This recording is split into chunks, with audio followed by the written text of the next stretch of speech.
Hello గురు నమస్తే. ఈ రోజు మన మజిల్ బిల్డింగ్ సిరీస్ లో డే 18 స్టమక్ పోజింగ్ చెక్ చేసుకున్న తర్వాత మన మజిల్ బిల్డింగ్ షేక్ అయితే చేసుకుని తాగేసి జిమ్ అయితే స్టార్ట్ అయిపోయాను. చాలా మంది తమ్ముళ్ళు నన్ను అడిగేది ఏంటంటే అన్న లెగ్స్ అందుకన్నా ఇంప్రూవ్ అవ్వట్లేదు అని అడుగుతూ ఉంటారు. తమ్ముడు ఫస్ట్ ఫ్యాన్సీ వర్కౌట్స్ చేసుకోవడం మానేసేయండి. ఎందుకంటే ఎవరో body builder full muscle mass ఉన్న బాడీ బిల్డర్ ఏదో చేస్తున్నాడు వాడికి మంచిగా ఉందని చెప్పేసి మనం అలా చేయకూడదు. ఎప్పుడు కూడా ఓల్డ్ స్కూల్ వర్కౌట్సే మనకి బాగా హెల్ప్ అవుతాయి మన మజిల్ బిల్డ్ చేసుకోవడానికి. ఫస్ట్ వాటి మీద ఫోకస్ చేయండి. ఆటోమేటిక్ గా మన బాడీలో మజిల్ మాస్ పుట్ ఆన్ చేసుకున్న తర్వాత ఆ వర్కౌట్స్ చేసుకుంటే మీ బాడీ అనేది మంచిగా రెడీ అవుద్ది. ఈ రోజు మనం బార్బెల్ ప్రెస్ అయితే 180 కేజీస్ దాకా చేసాను వితౌట్ లిఫ్ట్, మంచిగా అయింది. తర్వాత లెగ్ ప్రెస్ కూడా 500 కేజీస్ పిఆర్ ఈ రోజు అయితే మనం హిట్ చేసాము. తర్వాత అయితే అస్సలు ఓపిక ఉండలేదు గురు, ఫుల్ అసలు స్వెట్టింగ్.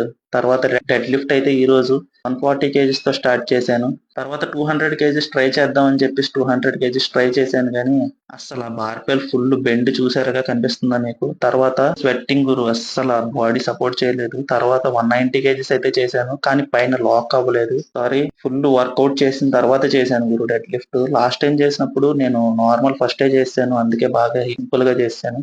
అయితే సుమో స్క్వాట్స్ డంబుల్ తో చేశాను. తర్వాత హ్యామ్ స్ట్రింగ్ డెడ్ లిఫ్ట్ చేశాను డంబుల్స్ తో. మజిల్ ఫైబర్స్ మొత్తం బయటకు వస్తున్నాయి. తర్వాత మన చికెన్ కర్రీ రెడీ చేసుకుని నమాజ్కి అయితే వెళ్ళిపోయాను రెడీ అయిపోయి.